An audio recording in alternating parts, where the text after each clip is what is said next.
Lectoras, lectores, les doy la bienvenida a otro episodio de Tinta y Voz, un podcast sobre libros y sobre la gente que los hace posibles. Hoy converso con el periodista Jorge Ramos. Tinta y Voz. ¿Importan los libros que los escritores no llegan a escribir? Esto se lo pregunta Julian Barnes en El Loro de Flaubert. Con una curiosidad similar podríamos cuestionarnos, ¿importan las vidas que no llegamos a vivir? ¿En qué medida nos constituyen esos destinos que no habitamos, pero que, de haber sido otras las circunstancias, pudieron haberse materializado en realidades? Si le preguntas a Jorge Ramos, dirá con seguridad que esas vidas apócrifas lo han configurado tanto como las experiencias que sí ha vivido, porque este hombre pudo ser atleta olímpico o músico profesional. Quiso emular a Enrique Borja, su ídolo de la infancia, y añoró, como tantos otros adolescentes criados al amparo de los Beatles, convertirse en rockstar. Incluso contempló la idea de involucrarse en la política, pero la discreción y el silencio estaban fuera de sus ambiciones. Cada elección supuso una renuncia. Hoy, aunque recientemente retirado de la televisión, es uno de los rostros más conocidos de la comunidad hispanohablante en Estados Unidos. Me pregunto, mientras leo su nuevo libro y me preparo para la conversación que sostendré con él, cómo llegó hasta donde está. Y aventuro una hipótesis. Quizás es la obstinación, esa necesidad inalterable de comprender el mundo, de cuestionar los desaguisados de los poderosos, de documentar la realidad. En casi 400 páginas, Jorge reúne los momentos estelares de sus 4 décadas dedicadas al periodismo escrito. El libro se llama Así veo las cosas. Lo edita Planeta y lo publicó finales de 2024. Este libro compila columnas de opinión, reflexiones y crónicas en las que el exilio, la búsqueda de la verdad, la experiencia migrante y el ejercicio del oficio periodístico están al centro. En la conversación que estás a punto de escuchar, Jorge Ramos medita sobre la naturaleza del periodismo en tiempos de desinformación, sobre la migración como desarraigo y esa eterna juventud que exige rebeldía perpetua, incluso cuando el cuerpo empieza a recordarle que el tiempo es un lujo. Y además plantea acaso la pregunta más urgente: ¿puede el periodismo, un oficio atado al presente perpetuo, dar respuesta sobre el sentido de existir en una realidad que apunta constantemente hacia la indiferencia? Estás escuchando Tinta y Voz. Yo soy Ángel Soto. Muchas gracias por acompañarme en otro podcast.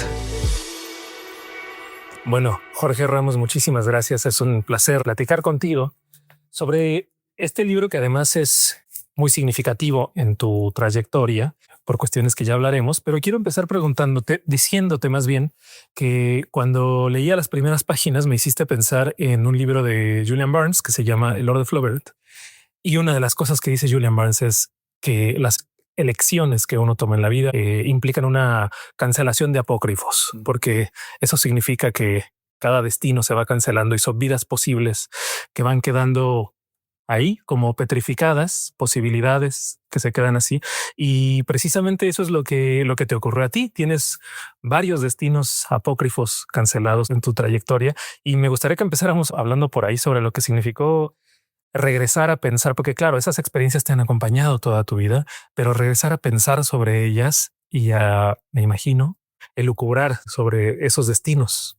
Lo que pasa es que a los 66 años ya tienes más pasado que futuro y te vas dando cuenta que tus elecciones me fueron llevando un camino que jamás me imaginé. Yo cuando era niño, yo le decía a mis papás que quería ser rockero y quería ser futbolista, quería ser como Enrique Borja, pero jamás les dije quiero ser inmigrante.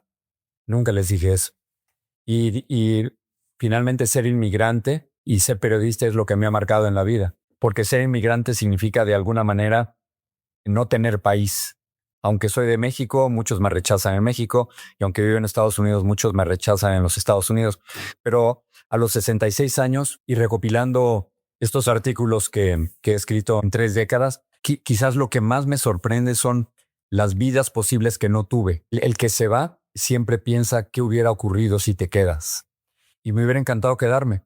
Pero en mi época, cuando era joven, México no era una democracia, no quería ser un periodista censurado y me fui. Y he tenido una vida muy intensa. Yo diré una vida extraordinaria, una vida que me ha permitido estar en los lugares donde se hace historia y conocer a los que hacen historia, pero me he perdido otras cosas. Mi papá se murió aquí, yo no estuve. Mi hermano se murió hace 2 años y yo no estuve. Así que sí, a los 66 te das cuenta de que he ido escogiendo mi camino y que había posibilidades que nunca pude explorar y que me hubiera encantado hacer. Algo que describes que ocurre también con el paso de los años, te vas desprendiendo de cosas y dices tú que eres una persona cada vez más minimalista. Sí. Pero quiero preguntarte cómo convive ese talante, esa aspiración de ser cada vez más minimalista, de necesitar menos cosas, con el oficio de periodista que implica justo lo contrario, recopilar tantos datos y tanta información como sea posible. ¿Cómo conviven esas dos? Bueno, a ver, te lo voy a plantear de esta manera. Llevo 38 años haciendo un noticiero, son cerca de 8,000 noticieros. Ayer me tocó hacerlo. Si tú me preguntas qué noticias di, y habré dado unas 20, 25, quizás recuerde 3 o 4, pero no las otras 20. O sea, yo creo que la vida es mucho ir escogiendo las cosas con las que te quedan y desprendiéndote de todo lo demás. Cuento en el libro, una de las experiencias que más me marcan es cuando me voy de México un 2 de enero de 1983. Me doy cuenta al llegar al aeropuerto de Los Ángeles que todo lo que yo tenía, una guitarra, una maleta y unos documentos, todo lo podía yo cargar conmigo. Y esa sensación de libertad es maravillosa. Y ahora es imposible que yo cargue todas las cosas que tengo, que son muchísimas más de las que llegué a Los Ángeles, pero me doy cuenta que necesito cada vez menos cosas. Mientras pasa el tiempo, las cosas realmente importantes son muy, muy pequeñas. Me imagino que conforme pasa el tiempo, las cosas que uno carga son más emotivas que materiales, ¿no? Cuando yo tenía 40 años me regalé el no, decirle no a muchas cosas, y luego a los 50 me regalé el sí. Y te das cuenta que las cosas verdaderamente importantes son pequeñísimas, son muy pocas, muy, muy pocas. Y acaba siendo lo que todo el mundo sabe, ¿no? Nadie se muere diciendo, ojalá hubiera trabajado más. Quiero explorar en el poco tiempo que me queda esas otras vidas posibles que no tuve. Quiero pasarme un mes por lo menos en la Ciudad de México y otro en Tokio y otro en Bali y ir a la India y hacer un reportaje sobre religiones. Soy agnóstico, un poco en busca de ese sentido que no he encontrado nunca en ningún lado, ¿no? Porque me voy a morir y que la idea de convertirme en polvo de estrella no es muy apetecible. Lo dices acá. Sí, es terrible eso, ¿no? He estado de una forma muy, muy anecdótica estudiando astronomía y tú te das cuenta que somos un polvito, ¿no? En una galaxia y en un cosmos inmenso, quizás infinito. A veces con la cobertura de la nota diaria, de las noticias del breaking news, la vida del periodista empieza a volverse una persecución del acontecimiento, ¿no? Y ahora, por lo que me cuentas, vas a buscar más bien historias. Digo, tú dices siempre has sido un cazador de ideas, Sí. pero me da la impresión de que vas a desarraigarte un poco de la coyuntura del presente perpetuo para ir en busca de otras cosas. Cuando yo comencé a hacer los noticieros, todavía la gente acostumbraba en la tarde o en la noche sentarse a cenar y ver lo que había ocurrido en las noticias. Eso ya no ocurre. Ahora tú te levantas y en el celular puedes encontrar todo. Cuando voy a las escuelas le digo a los niños y a los estudiantes, véanme bien porque soy un dinosaurio.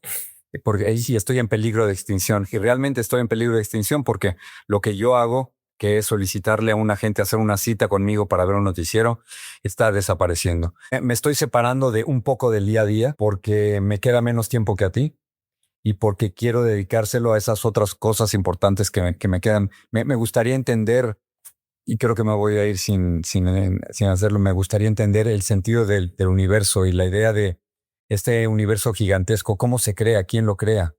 Y para los que no creemos en Dios, es muy difícil darle una explicación a esto. ¿Piensas en algún momento en la idea del legado?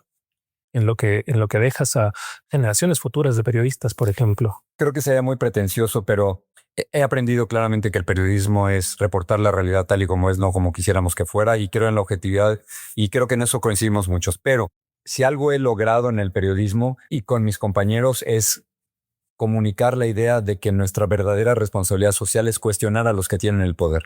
Para eso sirve el periodismo. Por supuesto hay que reportar la realidad, pero si nosotros no cuestionamos a los que tienen el poder, de nada sirve.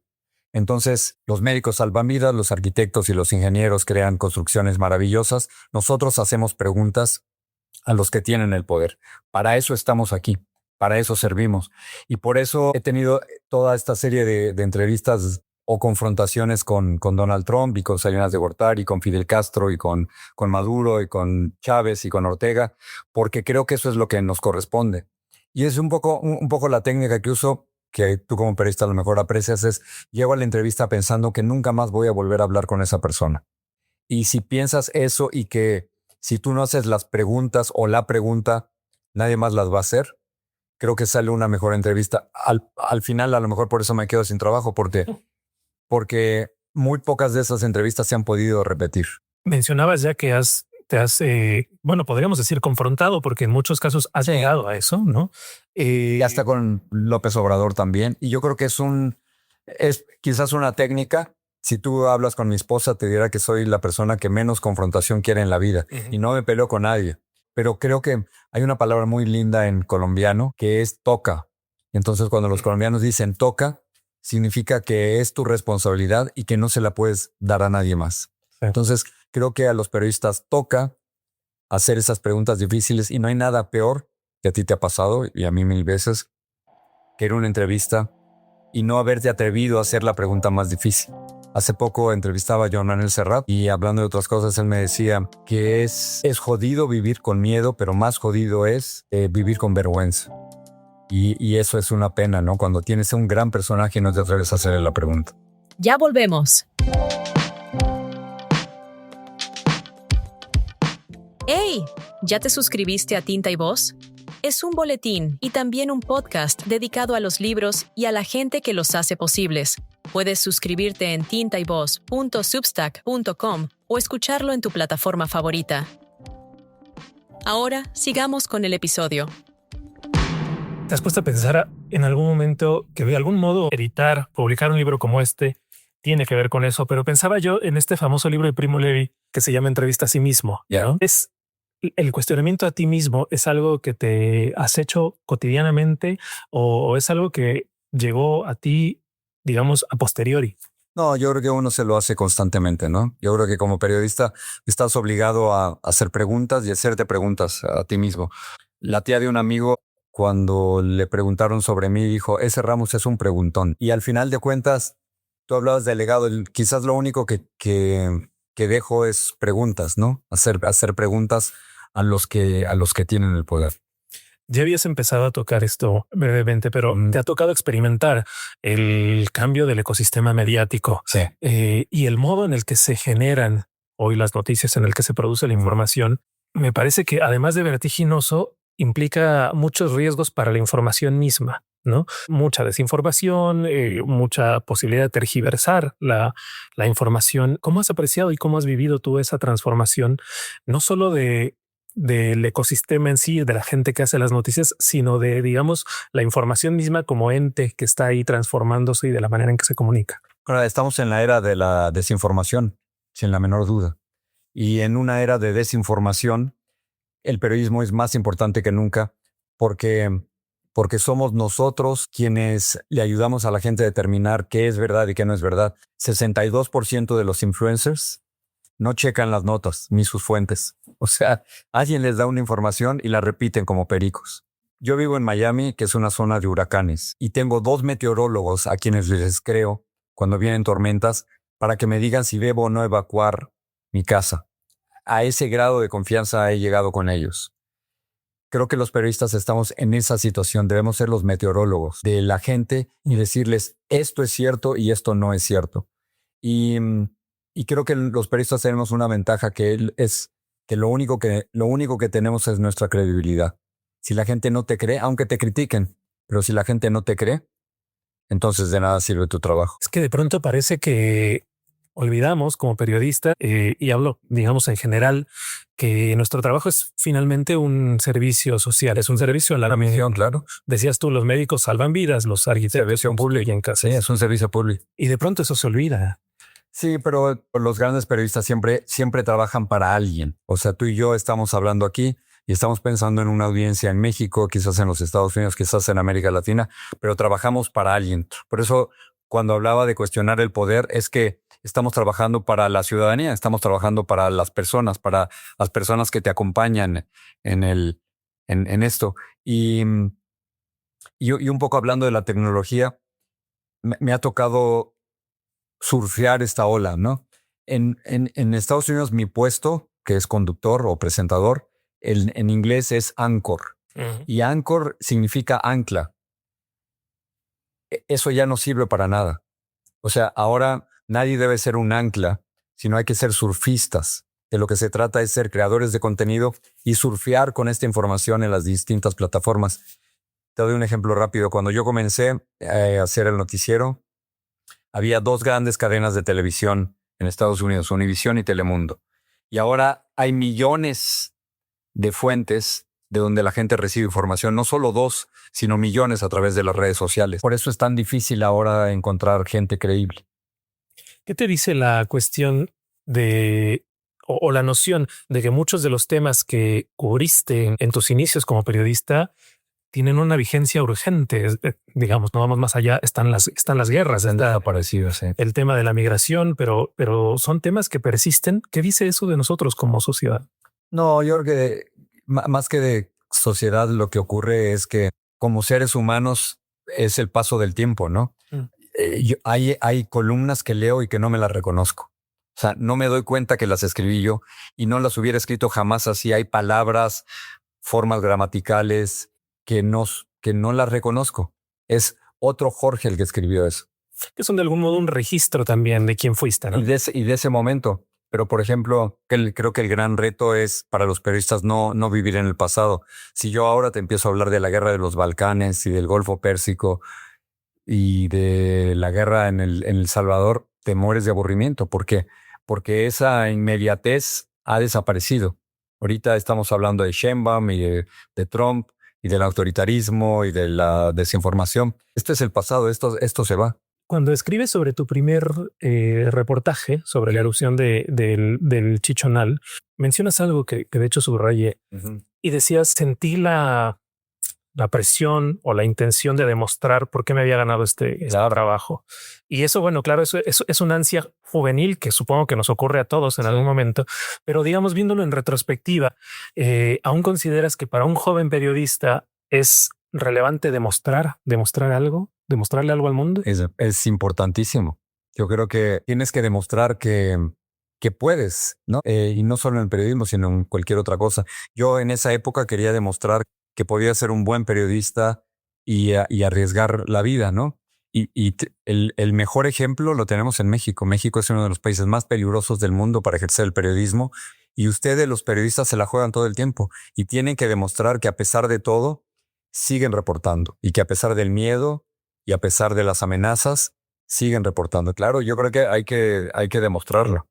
¿Crees que ha habido una, no sé si decir profesionalización, pero sí quizá un mejor prestigio? Siempre pienso en esta anécdota que cuenta Juan Villoro cuando estaba él en la universidad y dice que algún profesor le decía, muchachos, estudien porque si no van a terminar siendo periodistas, ¿no? Me recuerda. Había un descrédito entonces. Sí, me recuerda a mi papá, que cuando yo le dije que quería estudiar comunicaciones y por lo tanto periodismo, me dijo, ¿qué vas a hacer con eso? Pero es la forma en que dijo eso, con desprecio, de una forma despectiva.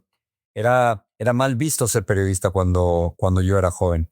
Y creo que nos toca a nosotros demostrar que no es así, sí, que es no solo, como dice García Márquez, una de las profesiones más bellas del mundo, sino que es una profesión maravillosa que te permite 2 cosas: ser rebelde toda la vida y ser joven toda la vida. Y esa posibilidad de ser joven y rebelde independientemente de la edad. Fíjate, los grandes periodistas, los que a ti te gusten, los grandes periodistas, tú los ves y ni los ves viejos y siempre los ves rebeldes, siempre están haciendo algo. Cuando hablas con Elena Poniatowska, ¿no? Cuando lees a la primera Oriana Fallaci, tú te das cuenta de que no importa la edad, de que estás hablando con gentes adolescentes, ¿no? Con una curiosidad y con un desprecio a la autoridad maravilloso. Le ocurre un poco a los periodistas como a las estrellas de rock, como Mick Jagger o Paul McCartney, ¿no? Sí. El espíritu de la rebeldía juvenil es la que los mantiene. Y siguen así. Y los grandes periodistas todavía tú los ves, los detectas en las cadenas donde todavía los contratan, como la BBC, por ejemplo.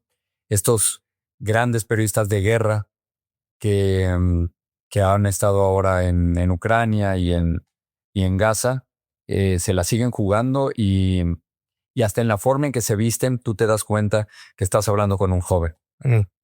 Porque están muy cerca de la muerte, porque se la juegan todo el tiempo, porque saben que se tienen que probar, ¿no? En cada nota. Y esa conciencia de la muerte es determinante. Tú lo Sí. escribes aquí, reflexionas sobre ello también. Sí, porque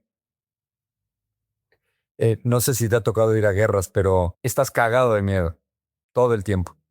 Y no duermes y la adrenalina te puede mantener despierto durante días o semanas incluso. Y no hay nada más maravilloso que regresar a tu casa y darte cuenta que sobreviviste, que no pasó nada. Pero nos pasa igual que a los soldados. Tienes un síndrome postraumático que te bloquea, así como no sentiste mucho para sobrevivir durante la guerra. Llegas a tu casa y dejas de sentir también. Dejas de sentir emociones positivas y negativas. Y hay que ir a terapia, es la única forma de sobrevivir. Y mantener el espíritu de la juventud. Sí, bueno, y querer seguir cubriendo notas. Si te fijas, ningún gran periodista se retira. No importa la edad, siguen vigentes. Jorge, pues te agradezco mucho. Gracias, hombre. Te agradezco la conversación muy, muy sabrosa. Gracias, Ángel.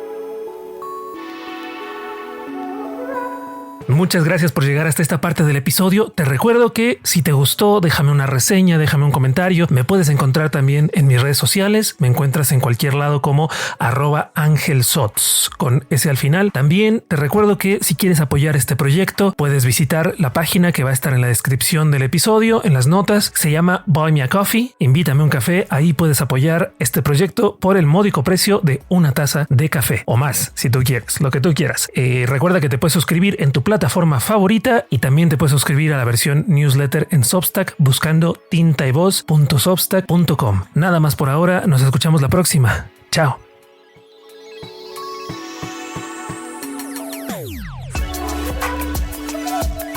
Tinta y Voz, un podcast escrito, producido y narrado por Ángel Soto desde la Ciudad de México. Nos escuchamos la próxima.